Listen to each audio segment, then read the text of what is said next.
Welcome back students. हम लोग discuss कर रहे थे मैग्नेटिक लॉरेंज फोर्स को। तो लास्ट लेक्चर में हमने सीखा कि जब कोई चार्ज Q v वेलोसिटी से चलता हुआ मैग्नेटिक फील्ड B में एंटर करता है तो उस पर एक मैग्नेटिक लॉरेंज फोर्स काम करता है Q times V cross B, जो कि वेलोसिटी के परपेंडिकुलर लगता है। Force is perpendicular to velocity and force is also perpendicular to the magnetic field. तो V क्रॉस B से उसकी डायरेक्शन हम निकालते हैं और इसकी डायरेक्शन के लिए हमने सीखा, एक तो क्रॉस प्रोडक्ट से निकाल सकते हैं, दूसरा फ्लेमिंग्स लेफ्ट हैंड रूल, उसकी एप्लीकेशन लास्ट लेक्चर में हमने डिटेल में सीखी कैसे उसको अप्लाई करते हैं। तो कुछ केसेस रह गए थे तो वो मैं इस लेक्चर में कंटिन्यू कर रहा हूँ। कुछ स्पेशल केस हैं जिसमें अर्थ के मैग्नेटिज्म का इंपॉर्टेंट रोल है, तो हम समझ लेते हैं बच्चों उसको, क्योंकि इसमें कंसेप्ट कन्फ्लिक्ट आता है पर्टिकुलर, जिसको बोलते हैं सिस्टम ट्वीक, यानी बच्चे कंफ्यूज हो जाते हैं इस कंसेप्ट में, तो इसको समझ लेते हैं। तो कौन से दो कंसेप्ट हैं जिसमें ये कन्फ्लिक्ट आता है? एक कंसेप्ट यह है बच्चों कि अगर पॉजिटिव चार्ज इधर जा रहा है करंट इलेक्ट्रिसिटी के हिसाब से, तो करंट की डायरेक्शन इधर ही होगी, यानी करंट की डायरेक्शन इधर होगी। और इसकी वजह से, करंट की वजह से जो मैग्नेटिक फील्ड होता है वो होता है बच्चों, ये करंट कैरिंग कंडक्टर है तो इसके आसपास मैग्नेटिक फील्ड, जैसा हमने एम्पियर्स लॉ में सीखा था, इसके आसपास मैग्नेटिक फील्ड इधर होगा। यानी अगर पार्टिकल ऐसे जा रहा है या नीचे से ऊपर की तरफ जाता हुआ माने, तो ऊपर से देखने पर करंट की डायरेक्शन, सॉरी करंट तो ऊपर है, मैग्नेटिक फील्ड की डायरेक्शन एंटी क्लॉकवाइज दिख रही है हमको, है ना। मैग्नेटिक फील्ड की डायरेक्शन किसकी वजह से? इस करंट की वजह से जो मैग्नेटिक फील्ड है वो कैसे, एंटी क्लॉकवाइज। और अगर ये नीचे जा रहा हो करंट तो ऊपर से देखने पर क्लॉकवाइज, है ना। मेरे साथ साथ हाथ घुमाकर आप देख सकते हैं, प्रैक्टिस कर सकते हैं। तो ये कंसेप्ट है। अब इसको मैं अगर बोर्ड पर इलेक्ट्रॉन के मोशन की टर्म्स में समझाऊं आपको, तो कुछ इस तरह से बच्चों, जो हम करंट इलेक्ट्रिसिटी में सीख कर आए हैं, और यहां जो कंसेप्ट लगेगा वो अभी मैं डिस्कस करूंगा। पहले जो पुराना है वो रिवाइज करवा रहा हूं मैं। अगर कोई चार्ज पार्टिकल, अगर वो पॉजिटिव है और घूम रहा है along a circular path with velocity v, circular path की जो रेडियस है वो हमको दी हुई है, इट इज स्मॉल r। तो आपसे पूछा जा रहा है कि इसकी वजह से करंट कितनी होगी वो कैलकुलेट करो, यानी इसकी वजह से करंट होगी ऑब्वियसली, तो वो करंट कितनी होगी, I equal to Q by T. पर हम जानते हैं टाइम पीरियड यहां पर हमें नहीं दिया हुआ है, हमें नहीं पता। हाँ, वेलोसिटी दी हुई है पार्टिकल की, वो v है, तो मैं कैपिटल T की जगह लिख सकता हूं distance 2 pi r upon speed v। तो ये एक्सप्रेशन बन जाता है Q V upon 2 pi r। और हम चाहें तो अगर फ्रीक्वेंसी दी हो, फ्रीक्वेंसी को अगर मैं सिंबल न्यू से दिखा रहा हूं तो मैं इसको ऐसे भी लिख सकता हूं q टाइम्स न्यू, क्योंकि reciprocal of time period is frequency. तो ये अलग अलग फॉर्मेट हुए। यहां से हमने समझा कि मूविंग चार्ज की वजह से करंट एग्जिस्टेंस में आती है, फिर इस करंट की वजह से मैग्नेटिक फील्ड एग्जिस्टेंस में आएगा। अगर ये ऐसे घूम रहा है तो इसका जो मैग्नेटिक फील्ड होगा, ये एक लूप की तरह काम कर रहा है बच्चों, तो इसका मैग्नेटिक फील्ड होगा बाहर की तरफ एंटी क्लॉकवाइज होने पर, और क्लॉकवाइज होने पर अंदर की तरफ। तो ये हमने कंसेप्ट सीखा इसका मैग्नेटिक फील्ड, क्योंकि ये लूप की तरह घूम रहा है। अच्छा, इसकी जगह अगर इलेक्ट्रॉन होता और वो इधर जा रहा होता, यानी प्लस क्यू की जगह ये होता माइनस ई और वो इधर जा रहा होता, तो करंट की डायरेक्शन जस्ट रिवर्स लेते हैं हम, कोरस्पॉन्डिंग करंट की डायरेक्शन रिवर्स लेते हैं। इलेक्ट्रॉन घूमेगा सामने से देखने पर एंटी क्लॉकवाइज, तो करंट फ्लो होगी क्लॉकवाइज। तो उस क्लॉकवाइज करंट की वजह से जो मैग्नेटिक फील्ड है वो होगा इनवर्स। अभी पॉजिटिव चार्ज है तो मैग्नेटिक फील्ड किधर है, आउटवर्ड से। ये किसकी वजह से है, मोशन ऑफ चार्ज की वजह से। तो ये एक कंसेप्ट है। दूसरा कंसेप्ट जो मैं क्वेश्चन की फॉर्म में आपसे पूछने जा रहा हूं, सो आपसे क्वेश्चन पूछा जाता है कि आप जो है ऊपर से नीचे की तरफ देख रहे हैं, छत पे खड़े हैं, जस्ट इमेजिन अभी पतंग उड़ाने वाला सीजन आने वाला है ना, मकर संक्रांति आएगी, तो खूब टाइम ही टाइम है। बस पतंग उड़ाते वक्त ध्यान ये रखना है कि चाइनीज मंजा इस्तेमाल नहीं करना है और पक्षियों को नुकसान ना पहुंचे। तो मेरा सजेशन है बच्चों, बहुत ही कम खर्चे में आप पतंग उड़ा सकते हैं, खुद की बनाई हुई, है ना। मैंने एक वीडियो शायद डाला हुआ है, मिल जाएगा आपको माई एक्सपेरिमेंट सीरीज में, नहीं है तो मैं ढूंढ लूंगा, और मतलब है तो ढूंढ लूंगा, नहीं है तो मैं बना दूंगा, जिसमें सिंपली एक A4 साइज का पेपर लेकर आप पतंग बना सकते हैं और उसको मशीन के धागे से उड़ा सकते हैं। यानी वो जो सुई धागा वाला जो धागा होता है, तो उस धागे से वो इतना बारीक होता है और कमजोर होता है, मतलब पक्षियों को उससे नुकसान नहीं पहुंचेगा, पक्षी आपकी पतंग लेकर ही उड़ जाएगा अगर फंसता है तो मजा भी आएगा, खर्चा भी कम है, तो उससे आप पतंग उड़ा सकते हैं। और उसमें काफी डायनामिक्स, उसकी जो डायनामिक्स है उससे आपको फिजिक्स भी लिंक करने को मिलेगी पतंग के साथ, है ना। फिजिक्स को लिंक कर पाएंगे, उसको सीख पाएंगे, समझ पाएंगे। सो हम कहां पर थे, पतंग उड़ाने चले गए। सो लेट्स कम बैक, ऊपर से देख रहे हैं, छत पे थे हम, छत से नीचे देख रहे हैं, छत से नीचे देख रहे हैं और आपने देखा एक प्रोटॉन, अल्फा पार्टिकल भी हो सकता है, मींस कोई पॉजिटिव चार्ज है, पॉजिटिवली चार्ज पार्टिकल, एक प्रोटॉन घूम रहा है क्लॉकवाइज, ऊपर से देखने पर क्लॉकवाइज घूमता हुआ दिख रहा है आपको। नाउ द क्वेश्चन इज, ये जो प्रोटॉन क्लॉकवाइज घूम रहा है, ये किसकी वजह से घूम रहा है? इस रीजन में कहीं कोई मैग्नेटिक फील्ड एग्जिस्ट कर रहा है और वो मैग्नेटिक फील्ड इसको मजबूर कर रहा है क्लॉकवाइज घूमने के लिए। तो आपसे ये पूछा जा रहा है कि उस मैग्नेटिक फील्ड की डायरेक्शन बताओ। ठीक है, ये क्लॉकवाइज घूम रहा है, तो वो किस मैग्नेटिक फील्ड की वजह से घूम रहा है, उस मैग्नेटिक फील्ड की डायरेक्शन आपको बतानी है। तो आप आराम से सोच लीजिए, है ना। मैं अभी इस क्वेश्चन को पॉज कर रहा हूं, वीडियो पॉज नहीं कर रहा। क्वेश्चन मैंने बताकर छोड़ दिया, कंसेप्ट एक ये बता दिया, दूसरा ये कंसेप्ट बता दी, ये क्वेश्चन पूछ लिया।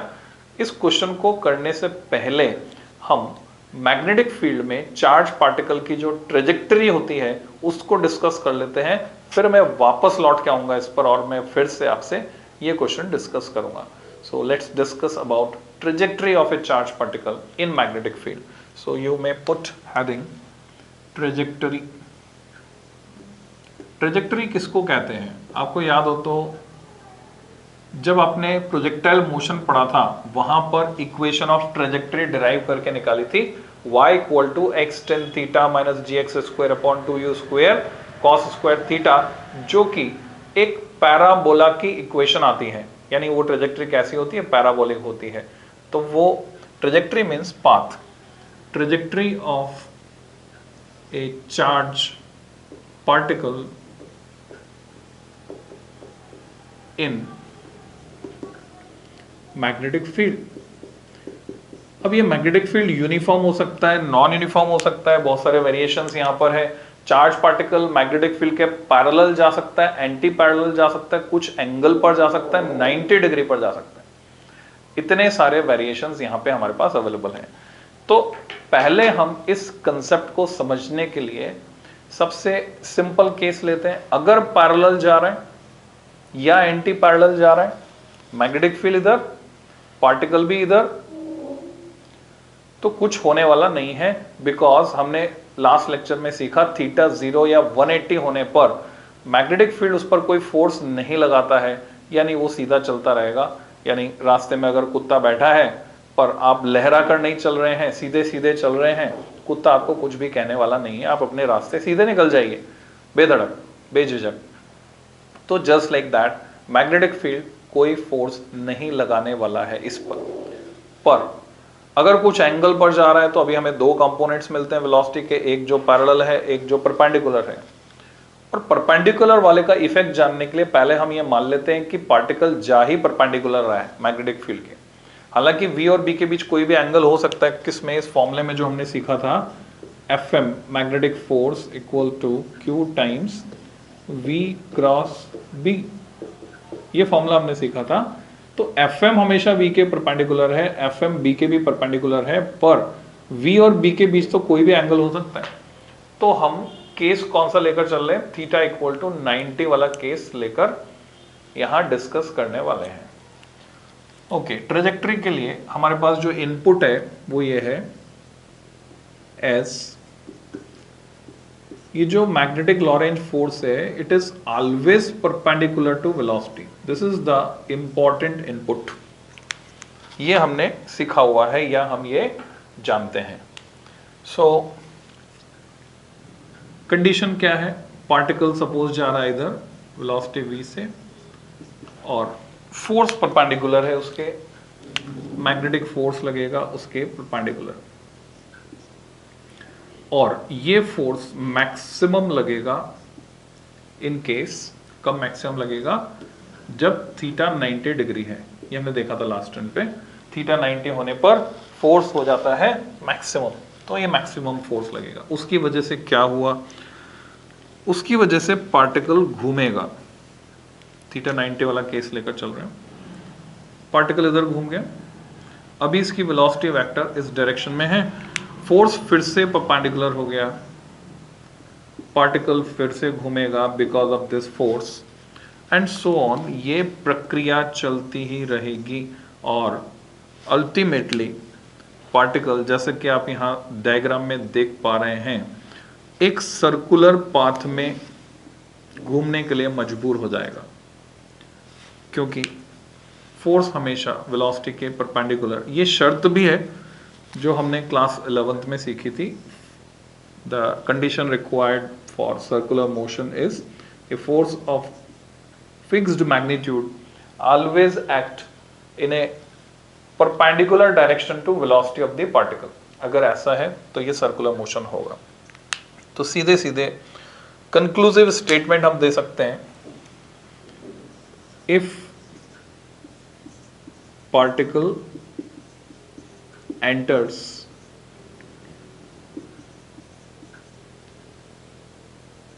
at 90 degree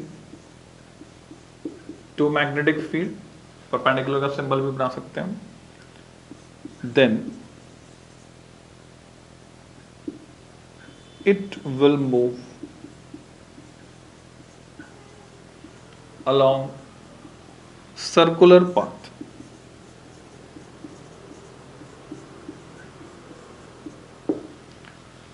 अब सवाल उठता है, अब चलते हैं हम सर्कुलर मोशन पे। क्लास 11 को लिंक करो, जहां भी सर्कुलर मोशन की बात आ गई तो कुछ उसकी करेक्टरिस्टिक्स, कुछ क्वांटिटीज हमें कैलकुलेट करके निकालनी होंगी, जैसे टाइम पीरियड क्या होगा, उसके पाथ की रेडियस क्या होगी, फ्रीक्वेंसी, ये सब हम कैलकुलेट कर सकते हैं बहुत इजीली, और कई फॉर्मूले इससे बन जाते हैं, तो यहां पर हम कैलकुलेट कर लेते हैं।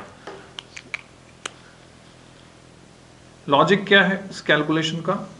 जब भी सर्कुलर मोशन हो रहा है, हम जानते हैं एक फोर्स, सेंट्रीपिटल फोर्स वहां जरूर से लगेगा, और वो सेंट्रीपिटल फोर्स यहां कौन प्रोवाइड करेगा? तो जवाब है वो सेंट्रीपिटल फोर्स प्रोवाइड कर रहा है मैग्नेटिक लॉरेंज फोर्स। एक लैंग्वेज ये है, दूसरी लैंग्वेज ये है कि जो सेंट्रीफ्यूगल फोर्स लगता है उसको बैलेंस कर रहा है मैग्नेटिक लॉरेंज फोर्स, और सेंट्रीपिटल और सेंट्रीफ्यूगल दोनों मैग्नीट्यूड में इक्वल एंड अपोजिट होते हैं।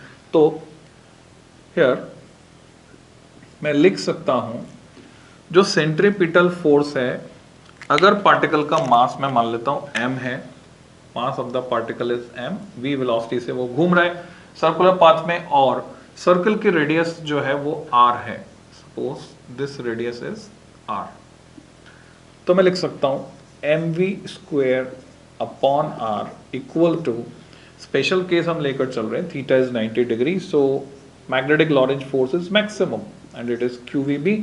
पार्टिकल का जो चार्ज है वो q है, सो qvb। यहां जो मैग्नेटिक फील्ड मौजूद है वो b है। अब वो मैग्नेटिक फील्ड की डायरेक्शन किधर होगी, बाहर की तरफ या अंदर की तरफ? कैन यू जज? It is quite easy to जज।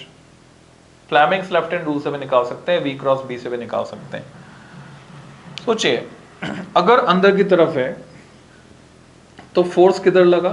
v क्रॉस, ये उंगलियां जाएंगी अंदर की तरफ, फोर्स ऊपर की तरफ लगेगा। और अगर बाहर की तरफ है, बाहर की तरफ है मैग्नेटिक फील्ड, तो v क्रॉस b, फोर्स लगेगा नीचे की तरफ, fm, जो कि लग रहा है या नीचे की तरफ। यानी यहां जो मैग्नेटिक फील्ड है डेफिनेटली वो बाहर की तरफ है, और उसको हम कैसे दिखाते हैं? हम उसको दिखाते हैं डॉट से। यहां जो मैग्नेटिक फील्ड प्रेजेंट है वो बाहर की तरफ है, उसको हम डॉट से दिखाते हैं। कन्वेंशन है, कन्वेंशन कैसे पढ़ा किसी एरो, किसी तीर को अगर आप आगे से देखेंगे तो आपको ये डॉट नजर आएगा, और अगर इसको पीछे से देखेंगे तो बैलेंस करने के लिए पीछे फिन्स या पंख होते हैं तो क्रॉस नजर आएगा। तो जब इनवर्ट्स होगा तो हम क्रॉस से दिखाएंगे, आउटवर्ड होगा तो डॉट से दिखाएंगे। सो ये मैग्नेटिक फील्ड वहां पर, दिस इज बी वेक्टर। अब हम देख रहे हैं यहां पर v की एक पावर कैंसिल हो गई।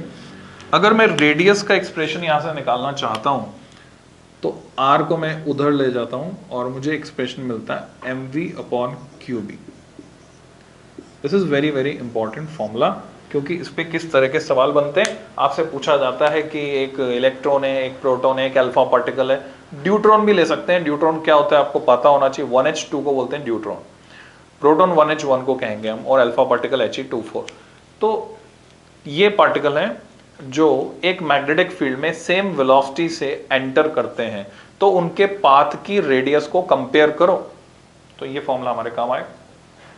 सेम वेलोसिटी से एंटर करते हैं, कभी कभी पूछते हैं सेम मोमेंटम से उनको चलाया गया है और वो एंटर कर रहे हैं मैग्नेटिक फील्ड में, तो पाथ की रेडियस कंपेयर करो। तो हम क्या करने वाले हैं, सिंपली mv की जगह लिख देंगे p। हम जानते हैं लीनियर मोमेंटम क्या होता है, p इक्वल टू mv। तो another format of this formula is r equal to p upon qb, ऐसे लिख सकते हैं। अच्छा, कई बार वो आपसे पूछते हैं कि सेम काइनेटिक एनर्जी से चलते हुए एंटर कर रहे हैं, तो 9th क्लास में आपको सिखा दिया जाता है कि काइनेटिक एनर्जी और मोमेंटम में क्या रिलेशन है। ये आप डिराइव भी कर सकते हैं, कैसे आप जानते हैं। अच्छा, ये E की जगह मैं K लिख देता हूँ, K stands for kinetic energy. K यहाँ पर काइनेटिक एनर्जी को रिप्रेजेंट कर रहा है। आप क्या जानते हैं, P होता है mv के बराबर, और K यानी काइनेटिक एनर्जी है हाफ mv स्क्वायर। तो अब आप इन दोनों को लिंक कर सकते हैं। तो यहाँ पर P की जगह मैं क्या लिख सकता हूँ, मैं लिख सकता हूँ under root of 2m capital K, जहाँ पर K है काइनेटिक एनर्जी अपॉन QB। तो अगर बोले सेम काइनेटिक एनर्जी से चलते हुए एंटर करते हैं तो हम ये फॉर्मूला यूज करेंगे। और कई बार ऐसा बोलते हैं कि उन पार्टिकल्स को सेम पोटेंशियल डिफरेंस से एक्सेलरेट किया गया है, v से एक्सेलरेट किया गया है। तो अब यहाँ पर हमको एक रिलेशन चाहिए, पोटेंशियल डिफरेंस v से एक्सेलरेट करने पर कोई चार्ज पार्टिकल कितनी एनर्जी एक्वायर कर लेता है। तो हम जानते हैं चार्ज इनटू पोटेंशियल, उतना उस पर वर्क होता है। तो qv के बराबर एनर्जी वो एक्वायर करता है, तो वो एनर्जी काइनेटिक एनर्जी के बराबर होगी। तो यहां मैं k की जगह क्या लिख सकता हूं, चार्ज इनटू पोटेंशियल। तो एक और फॉर्मेट मुझे फॉर्मूले का मिल जाता है, 2m छोटा q बड़ा v। बड़ा v यहाँ वेलोसिटी का नहीं है, आप समझ लें नोटेशन को। ये जो छोटा v यहाँ पे आप देख रहे हैं, स्मॉल v बनाने का तरीका क्या होता है, ऐसे घुमाते हैं साइड में हम, ये वेलोसिटी का v है, और ये कैपिटल V है बड़ा V जो पोटेंशियल का v है अपॉन QB। अब हम देख रहे हैं Q ऊपर भी है नीचे भी है, तो मैं इसको ऐसे लिख सकता हूँ 1 upon B times under root of 2m capital V upon Q। तो ये एक्सप्रेशन के अलग अलग फॉर्मेट जो कि बहुत ही काम के ये हमने देखे, ये आपको तैयार करना है। इस पे कई तरह के सवाल भी मैं लूंगा, नेक्स्ट लेक्चर में मैं क्वेश्चंस इंक्लूड करूंगा, तो वो क्वेश्चंस हम सॉल्व करेंगे बेस्ड ऑन दिस फॉर्मूला। सो इसके आगे की बात करते हैं। तो बात हुई रेडियस की, रेडियस के बाद अब हम बात करते हैं टाइम पीरियड की और फ्रीक्वेंसी की, वो भी निकाल लेते हैं क्योंकि टाइम पीरियड का रेसिप्रोकल फ्रीक्वेंसी। तो टाइम पीरियड कितना होगा, तो टाइम पीरियड होता है 2 पाई r बाई वी, जैसा अभी अभी यहाँ पे हमने फॉर्मूला लिखा भी था। तो यहां पर टाइम पीरियड होगा इस पार्टिकल का 2 पाई r अपॉन वी। अब मैं r की वैल्यू यहां डाल देता हूं mv अपॉन qv, तो मुझे मिलता है 2 पाई m, v से v कट गया, अपॉन qb। एंड फ्रीक्वेंसी इसको ऐसे बनाते हैं घुमा हुआ v, इसको बोलते हैं new. New is reciprocal of time period, यानी ये हो गया qb अपॉन 2 पाई m। तो ये हमने कुछ इंपॉर्टेंट फॉर्मूले डिराइव कर लिए इसकी ट्रेजेक्टरी से रिलेटेड। तो अब ट्रेजेक्टरी समझ में आ गई थीटा इक्वल टू 90 के लिए। पर अगर थीटा इक्वल टू 90 नहीं है, अच्छा 0 180 है वो तो हमने डिस्कस कर लिया, कुछ होना ही नहीं है इसमें, तो फोर्स लगाएगा नहीं। पर एक्यूट एंगल है, 0 से बड़ा है 90 से छोटा है, in that case what will happen. So let's discuss about that. अगर कुछ एंगल पर एंटर करता है ये चार्ज पार्टिकल, बच्चों एनसीईआरटी में बहुत अच्छे से समझा कर दिया हुआ है, इसका बहुत बढ़िया सा डायग्राम भी बना हुआ है, वो आप देख सकते हैं, उससे बहुत ही क्लियरली आपको समझ में आएगा। अगर कुछ एंगल पर एंटर करता है, this is direction of velocity v, और मैग्नेटिक फील्ड B जो है वो इस डायरेक्शन में है, दोनों के बीच एंगल है theta, this is the case, ये सिचुएशन है। तो अभी मैं इस v के दो कंपोनेंट्स कर सकता हूं, एक कंपोनेंट v cos थीटा जो b की डायरेक्शन में होगा, और वो पैरेलल है b के, तो v cos थीटा की वजह से कोई फोर्स नहीं लगेगा। दूसरा कंपोनेंट v sin थीटा जो परपेंडिकुलर है b के, तो अगर v sin थीटा को मैं नेट v मान लूं, जिसकी वजह से फोर्स लग रहा है वो v ये है, v sin थीटा कंपोनेंट, तो v cross b direction, force की डायरेक्शन क्या हुई, फोर्स की डायरेक्शन हुई inverse. Fleming's left hand rule से भी निकाल सकते हैं, पर क्रॉस प्रोडक्ट से हमें आसान पड़ता है तो हम क्रॉस प्रोडक्ट यूज करते हैं। v cross b inverse direction है बच्चों, तो अंदर की तरफ फोर्स लग रहा है मैग्नेटिक फील्ड की वजह से, और v cos थीटा वो इधर भी जाना चाह रहा है, v cos थीटा से इधर जा रहा है और मैग्नेटिक फील्ड उसे अंदर की तरफ जाने के लिए मजबूर करेगा। तो ये जो अंदर की तरफ फोर्स लगा, जब उसकी डायरेक्शन उधर हो जाएगी, गौर से समझना, जब उसकी डायरेक्शन उधर हो जाएगी तो फोर्स लगे नीचे की तरफ। देखिए पार्टिकल किधर जा रहा था, 3D में चलते हैं, 3D में, ठीक है, ये पेपर का प्लेन है। सपोज पार्टिकल जा रहा था इस डायरेक्शन में, v cos थीटा की वजह से इधर जाएगा, v sin थीटा की वजह से इधर, और v sin थीटा की वजह से b उस पर फोर्स लगाएगा, v क्रॉस b अंदर की तरफ, उसने अंदर की तरफ फोर्स लगाया। पार्टिकल यूं जा रहा था, उस पर फोर्स लगा अंदर की तरफ, तो पार्टिकल उधर घूमने की कोशिश करेगा, अंदर की तरफ, अंदर की तरफ घूम रहा है, प्लस उधर भी जाना है उसको, v cos थीटा। तो अल्टीमेटली होना क्या है, इसकी वजह से तो सर्कुलर मोशन करेगा, वो अंदर की तरफ जाते हुए उधर आगे की तरफ बढ़ेगा, तो कुछ इस तरह से path will be like this. Just try to understand, खुद से समझने की कोशिश करोगे समझ में आएगा। जो v cos थीटा है वो इसे आगे बढ़ा रहा है। रेफरेंस के लिए आप एनसीईआरटी वाला डायग्राम भी देख सकते हैं, एक डायग्राम ये मैंने बना दिया। और जो v sin थीटा था उसकी वजह से ये सर्कुलर पाथ में घूम रहा है, तो सर्कल में घूमते, ऐसे नहीं ऐसे, सर्कल में घूमते घूमते आगे जा रहा है। ये वाला हिस्सा नीचे है, ये वाला हिस्सा ऊपर है, तो ऊपर नीचे इसमें हम एक को डार्क, एक को मतलब एक को बोल्ड बना सकते हैं लाइन को। तो कौन सी लाइन को बोल्ड बनाए, लॉजिकली सोच के देखो। ये गया पार्टिकल, फिर ये आया, ये गया, ये आया,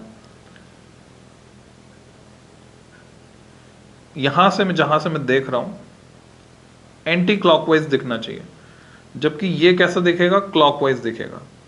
तो एंटी क्लॉकवाइज दिखना चाहिए, उसके लिए ये अंदर है और ये ऊपर है, ऐसा कुछ इस तरह। इसका रिवर्स भी बनाकर देखना आप, तो उससे आइडिया मिलेगा। तो अब इसको हम बोलते क्या है, इस शेप को बोलते हैं हेलिकल, हेलिकल पाथ में चलेगा।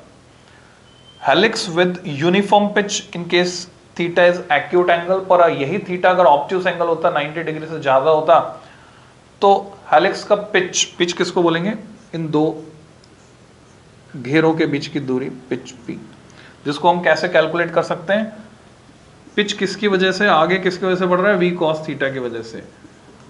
कितने टाइम में, एक चक्कर में, एक चक्कर में कितना टाइम लगता है, time period t। So this is expression for pitch. वो सिंपल है, आसानी से हम समझ सकते हैं। तो हेलिक्स, हेलिकल पाथ है, इसको बोलते हैं हेलिक्स। जैसे स्प्रिंग होती है, या आप जो रजिस्टर खरीदते हैं हेलिकल बाइंडिंग वाला होता है, जिसको आप स्पाइरल बाइंडिंग वाला कहते हैं, क्योंकि पहले के टाइम में जब ये बाइंडिंग स्टार्ट हुई थी, उसमें छेद करने के लिए, कॉपी में, रजिस्टर में छेद, कागज में छेद करने के लिए जो टूल होता था वो स्पाइरल शेप का होता था। हालांकि स्पाइरल शेप ही होता है जैसे सांप कुंडली मार के बैठा हो, तो उस टूल की वजह से उसको हेलिकल बाइंडिंग बोलना शुरू कर दिया, स्पाइरल बाइंडिंग बोलना शुरू कर दिया। एक्चुअल में वो स्पाइरल बाइंडिंग नहीं है, क्या है, हेलिकल बाइंडिंग है, हेलिकल स्प्रिंग उसमें लगी हुई है। तो हमने ट्रेजेक्टरी देखी, अगर कुछ एंगल पर है तो हेलिकल पाथ में वो मूव करेगा। So this is all about trajectory. अब हम बात करेंगे क्या मैग्नेटिक फोर्स, ऐसे कुछ सवाल आपसे पूछे जाते हैं, क्या magnetic force, magnetic field charge particle पर वर्क कर सकता है, क्या वो उसकी काइनेटिक एनर्जी में चेंज प्रोड्यूस कर सकता है। So let's find this fact. तो कंसेप्ट फिर वहीं चले गया, Fm equal to Q times V cross B। हम देख रहे हैं हियर, ये जो Fm है ये वेलोसिटी के परपेंडिकुलर है, as Fm perpendicular to velocity, velocity का V छोटा, पोटेंशियल का V था बड़ा। सो Fm जो है डिस्प्लेसमेंट के भी परपेंडिकुलर होगा, perpendicular to displacement, S vector से दिखाता हूं डिस्प्लेसमेंट को मैं। और जब भी फोर्स डिस्प्लेसमेंट के परपेंडिकुलर होगा, वर्क डन इज जीरो, कोई वर्क नहीं होगा।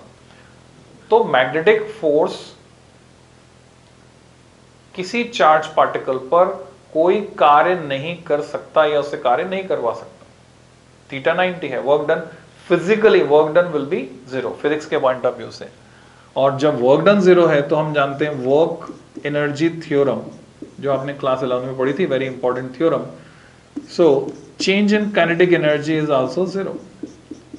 सो मैग्नेटिक फील्ड किसी चार्ज पार्टिकल की काइनेटिक एनर्जी में चेंज प्रोड्यूस नहीं कर सकता। उसकी वेलोसिटी को चेंज कर सकता है, वेलोसिटी को चेंज कर सकता है, मोमेंटम को चेंज कर सकता है। कैसे? सिर्फ डायरेक्शन चेंज करके, क्योंकि डायरेक्शन चेंज हो रही है, वेक्टर क्वांटिटीज हैं दोनों, डायरेक्शन अगर चेंज हो जाती है तो वेलोसिटी एंड मोमेंटम चेंज हो जाएंगे। पर काइनेटिक एनर्जी जो कि स्केलर क्वांटिटी और स्पीड जो कि स्केलर क्वांटिटी है, उसमें कोई चेंज आने वाला नहीं है। तो काइनेटिक एनर्जी और स्पीड को मैग्नेटिक फील्ड चेंज नहीं कर सकता, मैग्नेटिक फोर्स चेंज नहीं कर सकता। Work done by magnetic force is zero. तो अब हम आते हैं वापस जहां से हमने लेक्चर स्टार्ट किया था, उसी सवाल पर। आप ऊपर से नीचे देख रहे हैं एंड एक प्रोटॉन जो है वो एंटी क्लॉकवाइज घूम रहा है, एंटी क्लॉकवाइज। हो सकता है मैंने क्लॉकवाइज बोल दिया पहले, मुझे नहीं पता, अभी हम एंटी क्लॉकवाइज मान लेते हैं, कोई फर्क नहीं पड़ता, क्लॉकवाइज से भी आप कर लेना। एंटी क्लॉकवाइज घूम रहा है एक प्रोटॉन। द क्वेश्चन इज, इस रीजन में मैग्नेटिक फील्ड की डायरेक्शन क्या है जिसकी वजह से वो एंटी क्लॉकवाइज घूम रहा है? तो आपने अपने जवाब ढूंढ लिए होंगे, नहीं ढूंढे तो अभी फिर से वीडियो को पॉज करके अपना जवाब ढूंढ के रखिए, आइदर अपवर्ड्स और डाउनवर्ड्स, जो भी आपका जवाब है, फिर मैं बताता हूं किस तरह का कंफ्यूजन होता है इसमें। तो जवाब ढूंढ लिया? Now listen carefully. ज्यादातर बच्चे इसमें जो गलती करते हैं वो गलती करते हैं, हो सकता है आपने नहीं की हो, एक्सेप्शंस आर देयर, आपके समझ में आ गई हो बात। तो हम उस मैग्नेटिक फील्ड की बात कर रहे हैं जो इसको घूमने पर मजबूर कर रहे हैं, हम उसकी बात नहीं कर रहे जो इसकी वजह से प्रोड्यूस होगा। तो ज्यादातर बच्चे क्या करते हैं, राइट हैंड रूल लगाते हैं, सीधे बोले एंटी क्लॉकवाइज घूम रहा है मैग्नेटिक फील्ड अपवर्ड्स, जो कि गलत जवाब है, यहां गलत हो जाता है। उसके घूमने की वजह से जो करंट होगी वो करंट ऐसे होगी और उसका जो मैग्नेटिक फील्ड होगा उस करंट का वो अपवर्ड होगा, जो वो प्रोड्यूस कर रहा है। ये वो मैग्नेटिक फील्ड नहीं है जो उसको घूमने पर मजबूर कर रहा है। वो कैसे निकलेगा? Either Fleming's left hand rule, और मैं उसका एक शॉर्टकट आपको बताने वाला हूं। फ्लेमिंग्स लेफ्ट हैंड रूल अगर मैं लगाता हूं, मैग्नेटिक फील्ड को जाने दीजिए, अभी पहले हम बात करते, पहले तो इनको फिक्स कर लिया 90 डिग्री पर। अब वो प्रोटॉन कहीं से तो आया है, पीछे से आया है, मेरे राइट से आया है, या मेरे लेफ्ट से, कहीं से भी आया है। सपोज मेरे लेफ्ट से, इधर से आया, इधर से आया। अगर मैग्नेटिक फील्ड मैं ऊपर की तरफ मानूं तो अंगूठा मेरी तरफ इंडिकेट कर रहा है, नहीं ये फोर्स लगेगा मेरी तरफ, तो ये पार्टिकल इधर घूम जाएगा। अब पार्टिकल मेरी तरफ जा रहा है, अंगूठा उधर बता रहा है, तो पार्टिकल ऐसे, तो पार्टिकल कैसे घूमता हुआ दिखेगा? क्लॉकवाइज, क्लॉकवाइज घूमता हुआ दिखेगा। अगर मैग्नेटिक फील्ड किधर है? ऊपर की तरफ होता तो पार्टिकल, चार्ज पार्टिकल अगर पॉजिटिव है तो कैसे घूमता? क्लॉकवाइज घूमता। पर वो तो एंटी क्लॉकवाइज घूम रहा है, इसका मतलब मैग्नेटिक फील्ड किधर? नीचे होना चाहिए। नीचे की तरफ मैग्नेटिक फील्ड है, पार्टिकल मेरे लेफ्ट से एंटर करता है, तो अंगूठा इंडिकेट कर रहा है आपकी तरफ, मुझसे दूर, बोर्ड से दूर, तो पार्टिकल घूम जाएगा उस तरफ। तो फिर अंगूठा उधर इंडिकेट कर रहा है तो पार्टिकल ऐसे घुमा कर देखे तो कैसे घूमता दिखेगा, anti clockwise. It means magnetic field किधर डायरेक्टेड है, डाउनवर्ड, जबकि ये कंसेप्ट लगाते तो मैग्नेटिक फील्ड किधर आ रहा है, अपवर्ड, जस्ट अपोजिट होता है। पर आपको ये समझ लेना है, ये तो वो मैग्नेटिक फील्ड है जो उस करंट की वजह से, चार्ज पार्टिकल के घूमने की वजह से जो करंट पैदा हो रही है, उस करंट की वजह से जनरेट हो रहा है। पर वो मैग्नेटिक फील्ड जो उसको घूमने पर मजबूर कर रहा है वो इसके जस्ट अपोजिट है। This is the case. तो अब इसका शॉर्टकट क्या है वो समझ लीजिए। अगर पॉजिटिवली चार्ज पार्टिकल है then you have to use your left hand, negatively charge particle है you have to use your right hand, और सिंपली आपको ये करना है, यानी चार्ज पार्टिकल अगर पॉजिटिव है use your left hand, clockwise घूम रहा है तो जिस मैग्नेटिक फील्ड की वजह से घूम रहा है वो अपवर्ड से, एंटी क्लॉकवाइज घूम रहा है तो जिस मैग्नेटिक फील्ड की वजह से घूम रहा है वो डाउनवर्ड से। पर यही अगर एक इलेक्ट्रॉन है, छत के ऊपर से आप देख रहे हैं नीचे इलेक्ट्रॉन घूमता हुआ दिख रहा है anti clockwise, use your right hand, fingers को एंटी क्लॉकवाइज सेंस में कर्ल करो, मैग्नेटिक फील्ड है अपवर्ड्स, क्लॉकवाइज घूमता हुआ दिख रहा है मैग्नेटिक फील्ड है downwards. Is it clear? So let's check क्या कितना क्लियर हुआ है। कैसे चेक करेंगे? अगेन एक क्वेश्चन हम कंसिडर कर रहे हैं, जहां हम हैं खड़े हैं वहां एट प्रेजेंट अर्थ का जो मैग्नेटिक फील्ड है इट इज पावरफुल, और उसमें दो कंपोनेंट्स होते हैं बच्चों, हम आगे पढ़ेंगे इसी में, अगला चैप्टर जो मैग्नेटिज्म, अर्थ मैग्नेटिज्म आएगा उसमें पढ़ेंगे। अर्थ के मैग्नेटिक फील्ड को हम दो डायरेक्शन में रिजॉल्व कर सकते हैं, horizontal component and vertical component. So I am talking about vertical component. Okay, vertical component की बात मैं कर रहा हूं, या अर्थ के मैग्नेटिक फील्ड की बात करते हैं, सिंपली अर्थ के मैग्नेटिक फील्ड की, वर्टिकल या हॉरिजॉन्टल हम बाद में डिस्कस करेंगे। तो मैं जो है ऊपर से नीचे की तरफ देख रहा हूं, ऊपर से नीचे की तरफ, नीचे से ऊपर भी देख सकते हैं, क्वेश्चन उल्टा ही बना सकते हैं। मैं ऊपर से नीचे की तरफ देख रहा हूं और इलेक्ट्रॉन मुझे एंटी क्लॉकवाइज घूमता हुआ दिख रहा है, एक इलेक्ट्रॉन चक्कर लगा रहा है anti clockwise, and the question is in which hemisphere you are present. आप कौन से गोलार्ध में है, दक्षिणी गोलार्ध या उत्तरी गोलार्ध, नॉर्दर्न हेमिस्फीयर में है अर्थ के या सदर्न हेमिस्फीयर में है। वो जो इलेक्ट्रॉन घूम रहा है it is moving because of earth magnetic field, it is given in the question, और कोई एक्स्ट्रा मैग्नेटिक फील्ड नहीं है। एक्सटर्नल जो अर्थ का मैग्नेटिक फील्ड है उसकी वजह से वो इतना सफिशिएंट है कि इलेक्ट्रॉन आपको एंटी क्लॉकवाइज घूमता हुआ दिख रहा है। तो इलेक्ट्रॉन एंटी क्लॉकवाइज घूमता हुआ दिख रहा है और अर्थ का मैग्नेटिक फील्ड यहां प्रेजेंट है। आपको बताना है अगर इलेक्ट्रॉन अर्थ के मैग्नेटिक फील्ड की वजह से एंटी क्लॉकवाइज घूम रहा है तो आप नॉर्दर्न हेमिस्फीयर में है या सदर्न हेमिस्फीयर में। So you can pause and think about it. मैं सॉल्यूशन डिस्कस कर रहा हूं आपसे। तो पर्टिकुलर इस क्वेश्चन को सॉल्व करने के लिए एक जो और जानकारी आपको चाहिए, अर्थ के मैग्नेटिक फील्ड की थोड़ी सी जानकारी, ये नॉलेज या ये डायग्राम आपके दिमाग में होना चाहिए। ये हमारी पृथ्वी और इसका जो एक्सिस है वो 22 डिग्री पर घुमा हुआ है, पर फॉर सेक ऑफ अंडरस्टैंडिंग चीजें आसानी से हमें समझ में आ जाएं उसके लिए मैं इसको सीधा मान के चल रहा हूं। ओके, और हालांकि मैग्नेटिक एक्सिस और ज्योग्राफिक एक्सिस उसमें फिर से एंगल 11.3 डिग्री आगे हम सीखेंगे, पर मैं अभी कोइंसाइड पास पास है ऐसा मान के चल रहा हूं। तो अगर ये है मैग्नेटिक नॉर्थ और ये है मैग्नेटिक साउथ, तो ऊपर वाला हेमिस्फीयर हुआ नॉर्दर्न हेमिस्फीयर और नीचे वाला हेमिस्फीयर हुआ सदर्न हेमिस्फीयर। और इसको ज्योग्राफिक भी मान सकते हैं। अब आप मान के चलें कि ज्योग्राफिक नॉर्थ और मैग्नेटिक नॉर्थ कोइंसाइड कर रहे हैं, ज्योग्राफिक साउथ और मैग्नेटिक साउथ कोइंसाइड कर रहे हैं, फॉर सेक ऑफ अंडरस्टैंडिंग, आसानी से चीज समझ में आ जाए। तो होना क्या है, मैग्नेटिक फील्ड लाइंस किधर से किधर जाएंगी। नाम इसका मैग्नेटिक नॉर्थ है, ये समझने की बात है। एक्चुअल में किसी मैग्नेट को अगर फ्रीली सस्पेंड करते हैं तो उसकी जो साइड नॉर्थ की तरफ रुकती है उसको हम नॉर्थ पोल कह देते हैं। पर हम जानते हैं unlike pole attract each other, तो मैग्नेट का नॉर्थ जिधर जा रहा है या उधर अर्थ का कौन सा होना चाहिए, मैग्नेटिक साउथ होना चाहिए।